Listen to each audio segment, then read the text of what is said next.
the Odio incident. There are actually two Odio sightings of Lee Harvey Oswald reported in the evidence, but there's one that gets the most attention, and I think I'm going to start this just by reading the Mary Farrell Foundation summary here. The Odio incident. One of the stories that greatly concerned the Warren Commission was that of Sylvia Odio of Dallas, who said that in late September she had been visited by three men, one of whom was introduced as Leon Oswald. The three had been looking for help regarding a letter soliciting funds for Jura, a Cuban exile organization. Mrs. Odio's father was a prominent political prisoner in Cuba, and thus her name was worth something. The visitors represented themselves as working in the underground, and Oswald's companions used the war names Leopoldo and Angelo. The day following the visit, Leopoldo phoned Mrs. Odio and discussed Oswald, saying that he was an excellent shot, and that Oswald had said that President Kennedy should have been assassinated after the Bay of Pigs.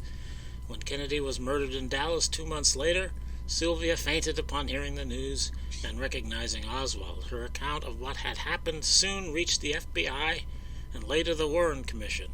The story was corroborated by his sister Annie, who had briefly seen the visitors. The Warren Commission, in part because its chronology put Oswald on his way to Mexico City on the dates in question, ultimately dismissed Sylvia Odio's story. Just a few days before the publication of the Warren Report, the FBI responded to a commission request by saying that they had located the three men who had paid the visit, Loren Hall, Lawrence Howard, and William Seymour.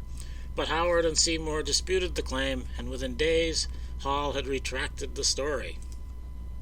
Some researchers, most prominently the LaFontaines, in their book Oswald Talked, have focused on the account of Lucille Connell, who told authorities that Sylvia had told her that he, Oswald, had made some talks to small groups of Cuban refugees in Dallas, and that Odio personally considered Oswald brilliant and clever.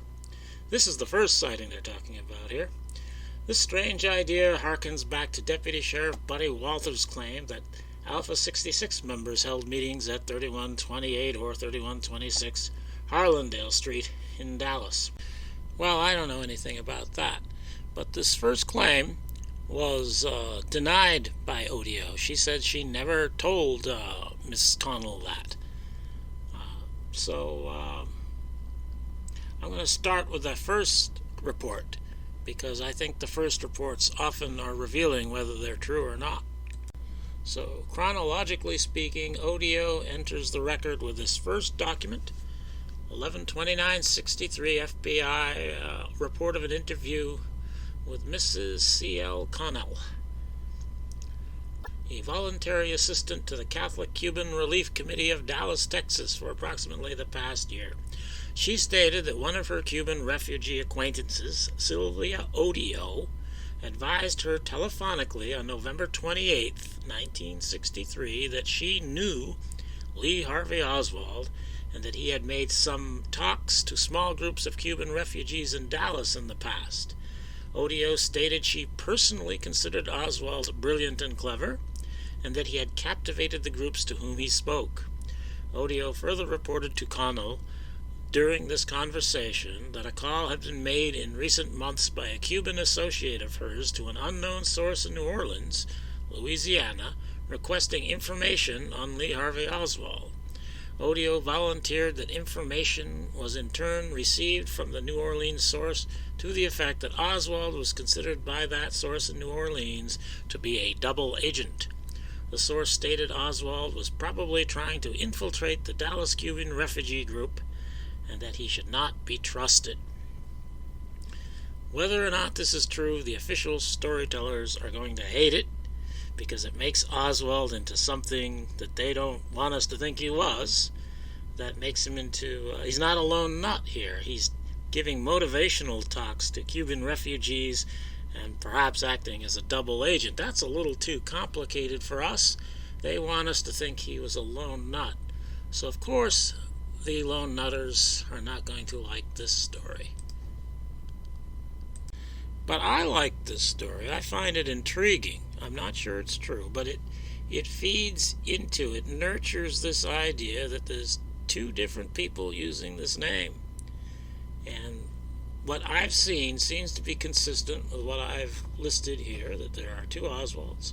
Oswald number 1 defected to Russia in 1959, but Oswald number 2 defected to Cuba. There's a documentary evidence of that. I won't get into the specifics here. Oswald 1 speaks poor Russian, but Oswald 2 speaks fluent Russian. Oswald 1 speaks poor Spanish, but Oswald 2 speaks fluent Spanish. Oswald 1 married Marina. Oswald 2 is not married. Oswald 1 went to Mexico City on September 26th on the bus, whereas Oswald 2 went there earlier, September 18th, where he was seen by Gilberto Alvarado. Oswald 1 is not really Marguerite's son, and Oswald 2 is Marguerite's son. And Odio's first Oswald story would fit Oswald 2, but it wouldn't fit Oswald 1. Now, like I said, I'm not sure this is true, but I see lots of indications in the evidence that this is the case. So I am intrigued by this first story. And it's not that I dislike the second story, but the second story is the one that the authority figures give the signal to their zombie followers, the lone nutters, that it's okay to take this story seriously. You can believe this story even if you want to, because you can work around it. You can say, well, she had the wrong week or something. But why would they do that? Why would they? I think the reason they would do that is to give credibility to Odio enough so that you can deny the first story. And the second story operates as a red herring for the conspiracy theorists. And the nutters, I remember John McAdams saying he thought it was a credible story. I don't know if he actually believed it or not, but he said that. And so it allows the conspiracy theorists to chase a red herring, and it allows the nutters to give Odio enough credibility to dismiss that first story. Because she did deny the first story, and I'll get to that. So if you give her credibility to some degree, you create a nice red herring that isn't fatal to your lone nut story, and you give her enough credibility to deny the first story. On top here is the Connell document, and below is the first FBI document reporting an interview with Sylvia Odio.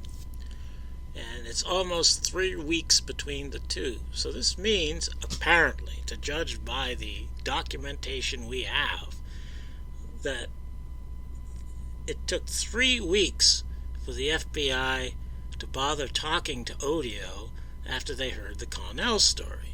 That is, Connell told them about Odio having seen Oswald talking to Cuban exile groups, and then they waited 3 weeks until they talked to Odio. I think this shows a lack of enthusiasm for the story they heard, and perhaps it gives somebody time to concoct a plan to deal with this, and perhaps that plan was concocted in the result of giving us the second story, which is the one that has become the well-known story. And this here is the document in which the FBI has Sylvia Odio denying the first story.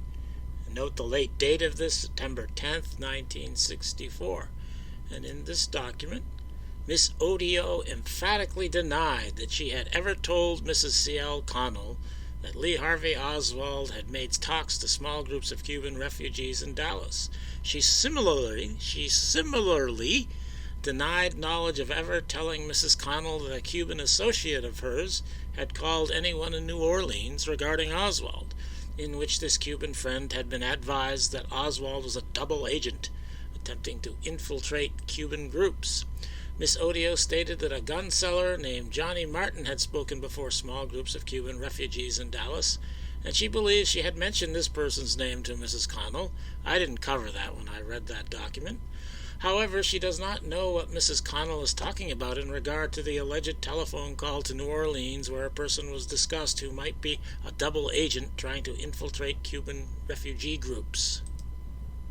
In reply to a question as to why Mrs. Connell would attribute such a statement to her, Miss Odio stated that, "You would have to be a woman to understand." She stated that Mrs. Connell and she had been friends, but due to personal reasons they had had a falling out. She believes that Mrs. Connell is attributing the aforementioned information to her was using a double-edged knife. That is, she was trying to help in the investigation of the assassination, and at the same time was trying to embarrass or get her, Mrs. Odio, in trouble. In regard to the information attributed to her by Mrs. Connell, Miss Odio noted that she most certainly would have mentioned these facts to the FBI agents when they first interviewed her, if she had had such knowledge of same. But the FBI had knowledge already because they had interviewed Connell, so I don't see why that wasn't brought up in her first interview with the FBI agents, as she fully realizes the importance of such information if true. And Odio also denied the first story when she had her chat with the Warren Commission. There is a great deal of evidence attesting to Odio's dishonesty and general wackiness. I'm just going to read one example here. This is from an FBI report of an interview with Jorge Rodriguez Avarida. Concerning Odio, Rodriguez said she is very emotional and tends to be unstable. He said she talks incoherently at times, and that frequently her conversation has no form or substance. Rodriguez stated Odio had never related to him that she had been visited by 3 persons, one of which was Lee Harvey Oswald at her home in Dallas. Rodriguez said that in his opinion, Odio wants to know more about any particular thing than anyone else, and frequently will say things which are not true. Rodriguez said for this reason, if Odio were to tell him she had been visited by Lee Harvey Oswald and other persons, he would have a tendency not to believe the story based upon his personal knowledge of her personality and character. And he's relatively kind to her. There's an awful lot of this sort of information. And the only positive character reference I found came from her current psychiatrist at the time, Dr. Einspruch. Dr. Einspruch stated he is currently treating Miss Sylvia Odio for certain psychiatric problems that she has. Dr. Einspruch advised she does not have any problems concerning hallucinations, and that if she related information concerning the association of Lee Harvey Oswald with certain Cuban individuals, he believes based upon his knowledge of Miss Odio that she is telling the truth and not exaggerating. Okay, there's your authoritative professional diagnosis. Miss Odio doesn't even exaggerate. I really don't know what to believe about Odio, except I'm pretty certain that the second story is not real. But that's not true.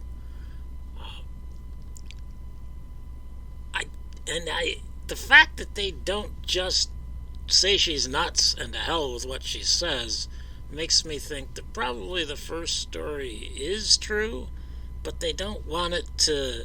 They want it to appear inferior to the second story. I think it's really all about killing that first story.